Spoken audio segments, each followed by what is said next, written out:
Hi guys, and welcome to a tutorial on how to get virtual machines running on your computer. For this, as you can see, we'll be using VirtualBox, which is a little program that allows you to run virtual machines. And the first thing you're going to need to do is download VirtualBox. The link up here, as you can see, it's virtualbox.org/wiki/downloads. And depending on what system you're on, you're going to click one of the links to take you to whichever download you need. As you can see, I'm on a Windows system, which is actually already a virtual machine, which might cause some issues down the road. Let's find out. So I'm on Windows, I'll click Windows, download. It's about 100 meg, shouldn't hopefully take too long. Okay, the other thing you're going to need is something to run on the virtual machine. In my case, I'm going to use Ubuntu, which is a Linux operating system. If you go to old-releases.ubuntu.com, then it'll take you through to a list that you can pick from. I'm picking Hardy Heron, which is Ubuntu 8, which is 8-9 years old now, because I know it's going to run on the virtual machine. I'm going to pick the x86 link, which is a 32-bit link, because I'm already running in a virtual machine, so I can't run the 64-bit. But we'll download the ISO for that now, and that'll take some time. In the meantime, I'll tell you why I've picked VirtualBox and not VMware, which is another virtual machine program. And the reason I did that is because I do a lot of development and a lot of testing and stuff, and I want something that I can find easy to use, that's nice and fast, and VirtualBox does that. But the main reason is, while it's nice, fast and looks well, so VMware you can get to know very easily, it's also very quick. But I use VirtualBox because I'm writing an operating system myself that won't run on VMware at the minute. And VirtualBox does that, and it saves me from crashing my actual computer, which is nice and handy. So while that is downloading, let's see if the other one's downloaded. Great. Our install has downloaded. Let's just minimize this while we run it. Now I'm hoping that the other download finishes before we actually get through the most of the installation, because VirtualBox has to do a quick check of your network systems, and it does drop your internet connection for a split second. It looks like it might be alright.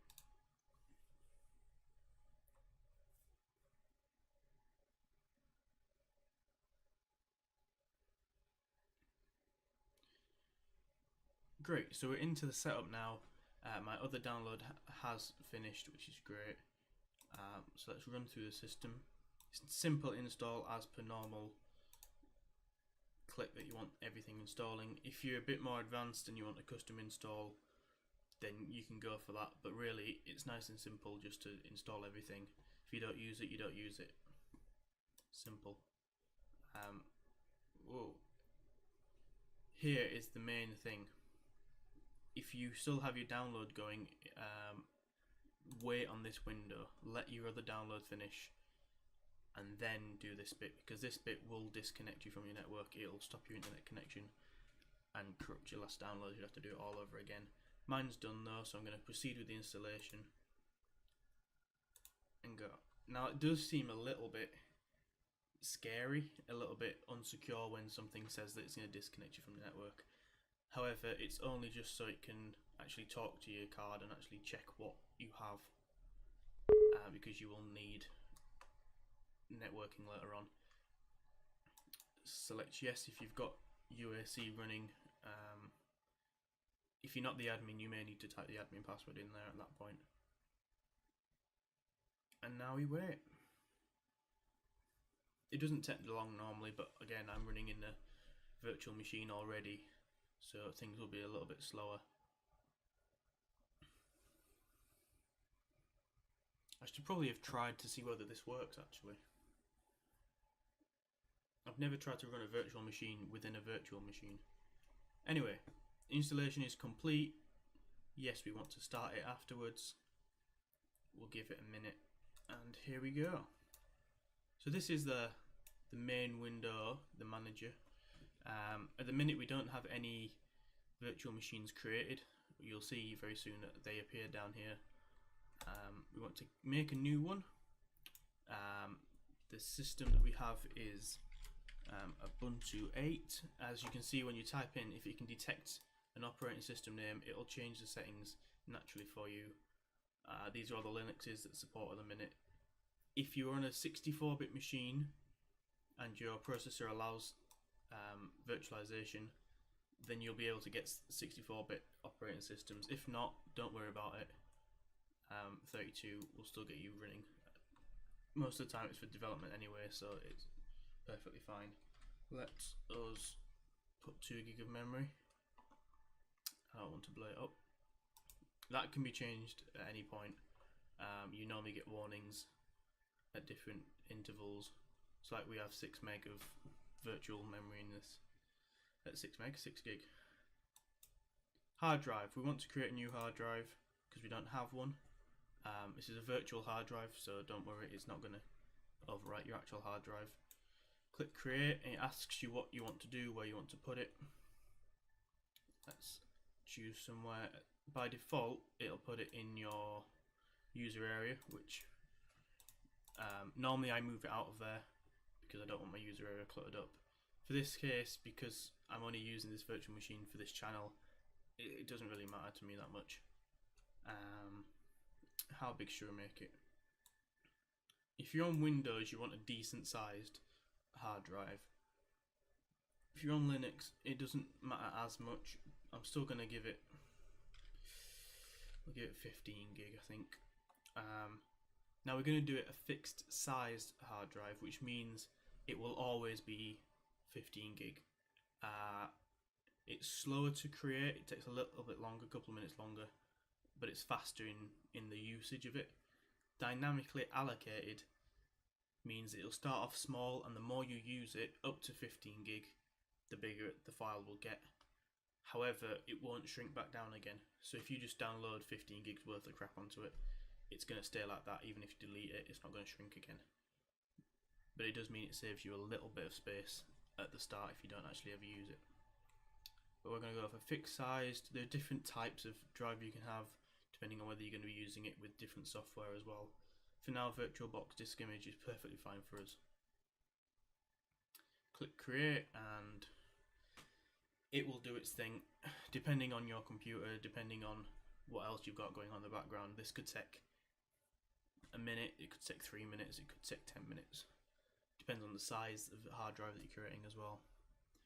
So let's just leave that.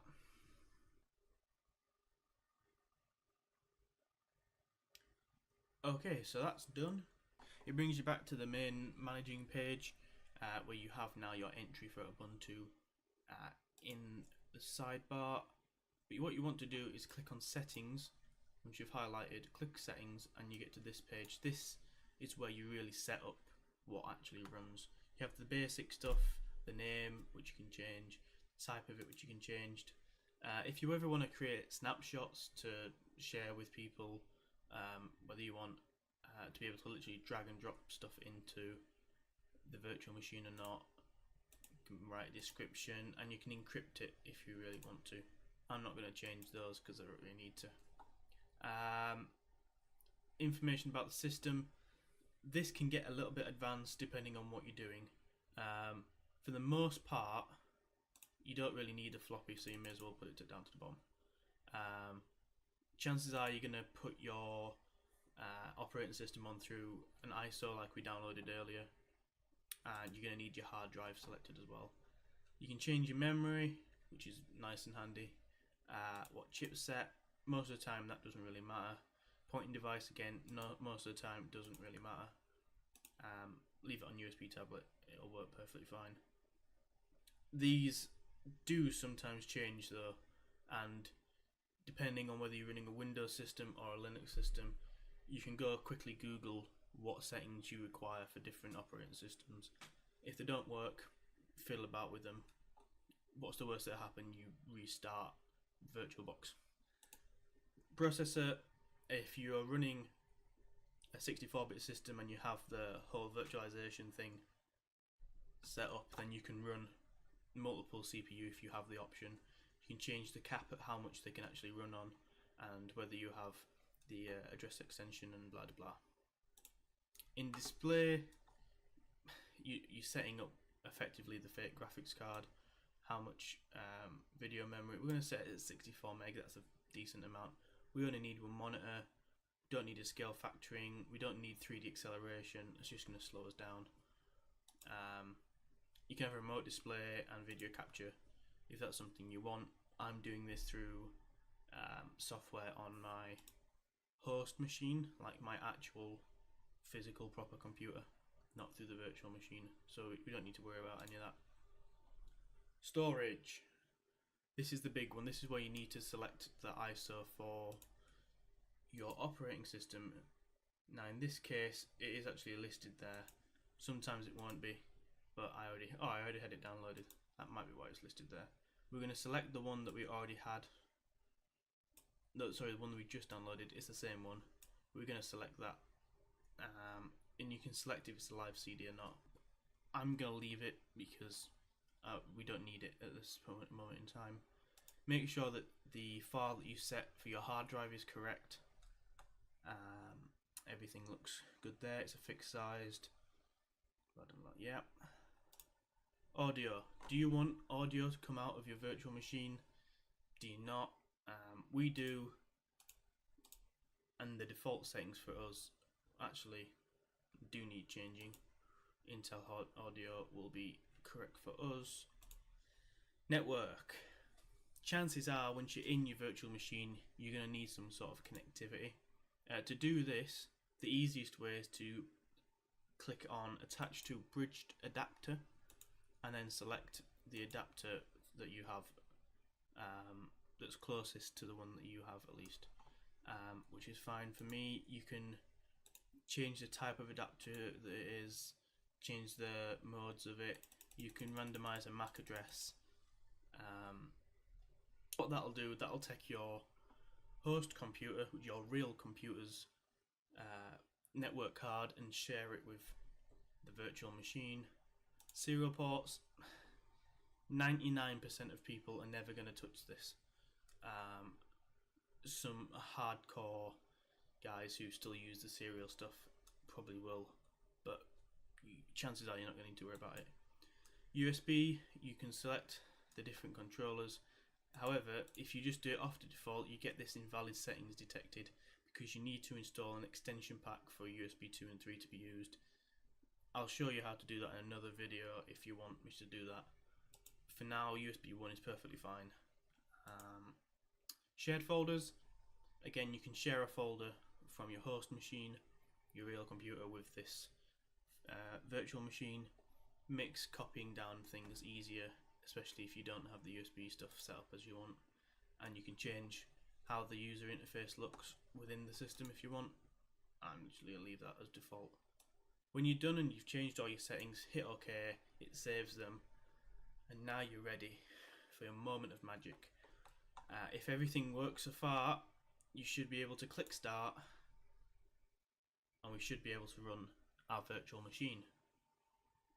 We have the auto keyboard capture on, that's fine. Here it is, a little booting up thing. You get this, when you get to this menu, actually we've got a countdown time, so we're going to click in and click capture. Basically that's just saying that once we're in, we have a locked mouse, which is perfectly fine at the minute, but because I'm already in a virtual machine, it's freaking out a little bit. If you do get this sort of issue and you want to get out and you're trapped in, for Windows, it's the bottom right control is the hidden button, and then you can hopefully click out of it. That's fine. Let's don't show this again. Okay, so it's booted in, and it's booted into the Ubuntu ISO that we had. I'm English, I speak English, I speak a couple of other languages, but I'm going to click English. And then we come to the main menu. We have a different lot of selections to pick from. If you want to just try Ubuntu on a real computer, you can do so by hitting the try Ubuntu, and it will just run it off the CD or the USB stick. and it won't touch your hard drive. It's perfectly fine to do that.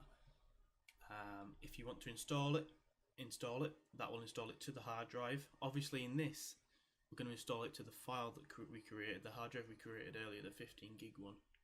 So it's not going to overwrite your Windows or your Mac or whatever you've got installed on your real computer. You can check your CDs downloaded correctly.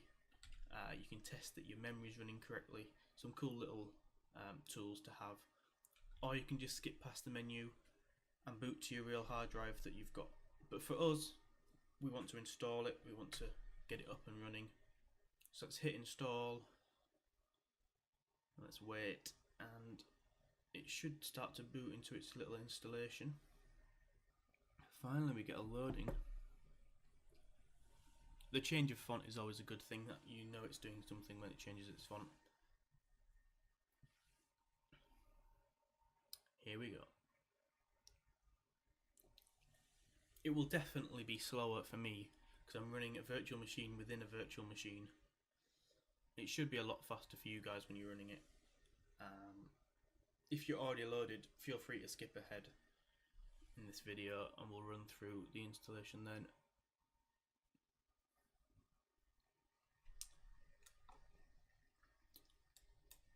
That little warning just said that the operating system can pick up where your mouse is anyway, so you don't need to have it captured by the program and all that trapping that happens inside.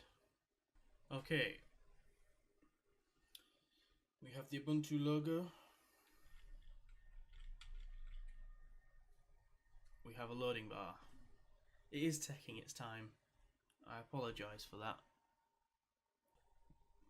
One interesting thing to note, maybe, is if you're running multiple machines and you've got multiple listed down the side, you can click between them in the manager while they're running, and you'll be updated with the preview every second or two depending on what your normal settings are,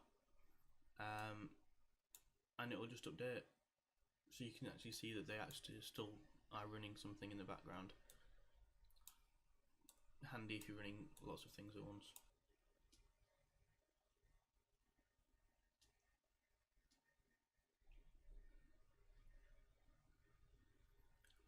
Okay, so the loading is completed. It runs through a screen of different things that it's doing. If you're interested in what these are, you can Google them and look on the Ubuntu forums.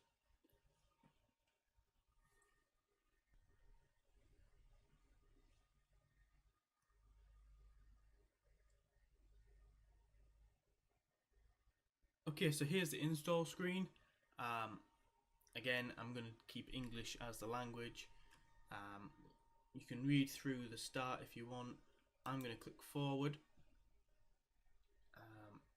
And what this is going to do is a bit like installing any operating system. It's going to ask you a few questions on how you want things, you know, your username, blah blah. For a lot of you, I assume that this would be the first time you're installing an operating system. So maybe this is actually all completely new. London, yeah, okay, that'll do. That's as close to me as I'm going to get. Click forward. The time should be synced up with your actual computer's clock. It might be slightly out with what is displayed on your actual host computer. Mine's about, let's see, mine's about 5 seconds out. What keyboard layout do you want? If you're in America, there are different options to if you're in Britain. Is that actually going to update? There's quite a few for America. I'm in the United Kingdom. I have a UK layout, and once you've selected it, if you're not sure on your layout or you have a strange layout, you can test out all the buttons and see what prints out. It's fairly simple. Everything's going to be right for me.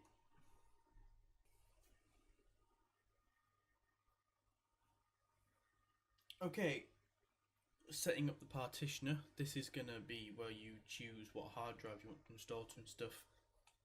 In newer versions of Ubuntu, all this stuff comes to the front, and all your user stuff and extra questions that they want to ask and set up happens while the install is happening. Sort of doing multiple things at once keeps things nice and fast for you guys. But this isn't, like I say, this is 8 or 9 years old.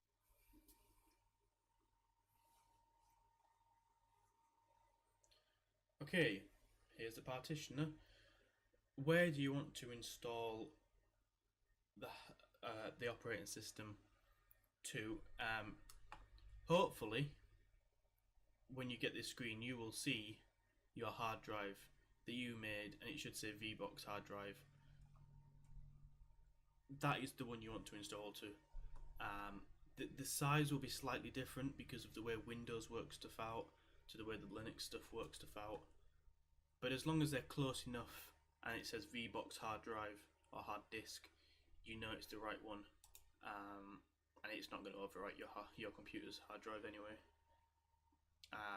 For us, we want to use the entire disk. You might want to try and do 2 or 3 systems on the same hard drive. It's up to you. I'm going to click forward because this is what I want. And here we go. This now works out what space it needs and where it's going to put everything on your hard drive.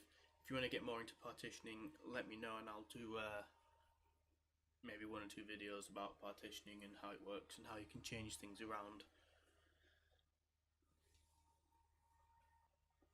Okay, step 5. What do we want to set things up as? Well, my name is Izaak, but let's stick with the user that I have for this so I don't forget.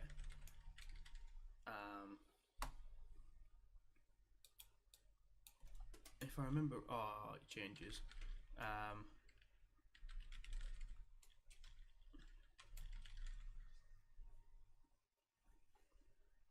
In the new ones, you can trick the install. Choose a password.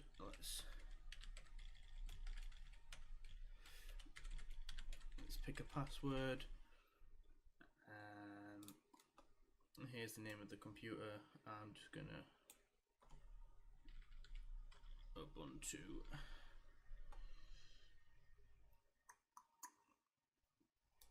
Click forward.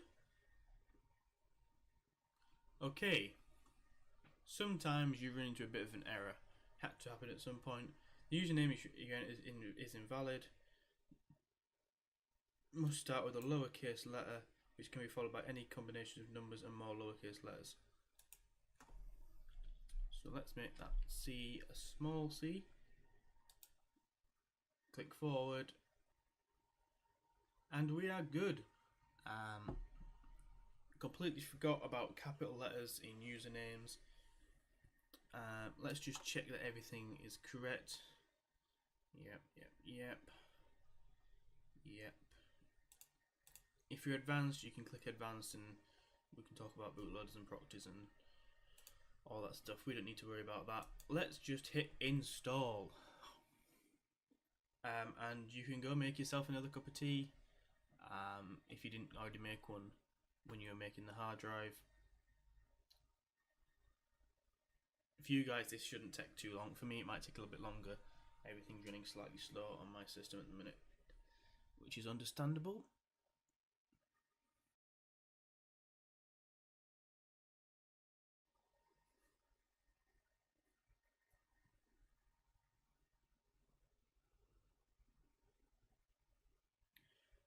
Okay, so it's done installing. It's taken a bit of a time. Finally, we can restart the computer, or the virtual machine, not your actual computer. Let's hit restart, and the virtual machine will start to restart.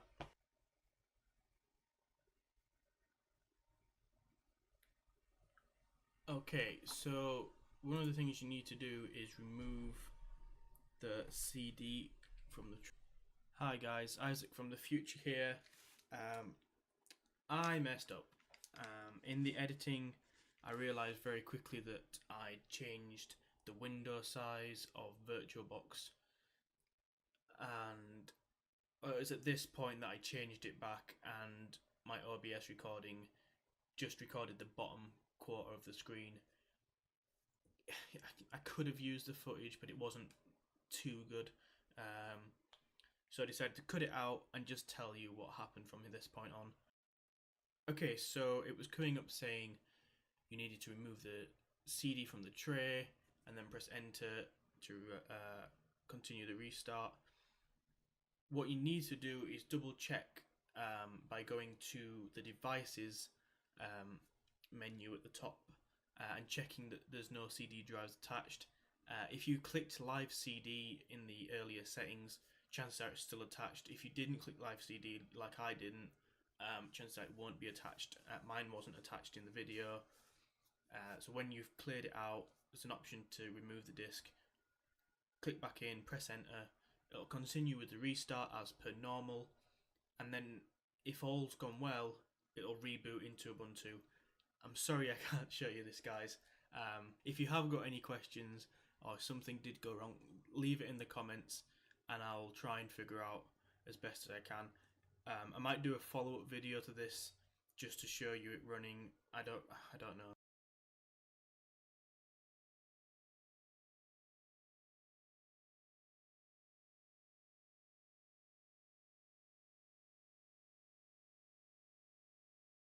Leave a comment down below. Later on I'll put some other links to videos that are similar to this. If I do another virtual machines video, it'll be in the description. Hit the subscribe button, share this with your friends, hit the likes, and let me know of other things that you want to see from this channel. What sort of languages do you want to see? What do you want me to do? Challenges? Do you want me to do, I don't know, like, it could be anything. Leave some ideas and I'll do my best. Sorry for messing up so much. Thanks for watching, guys. See you in another video, hopefully.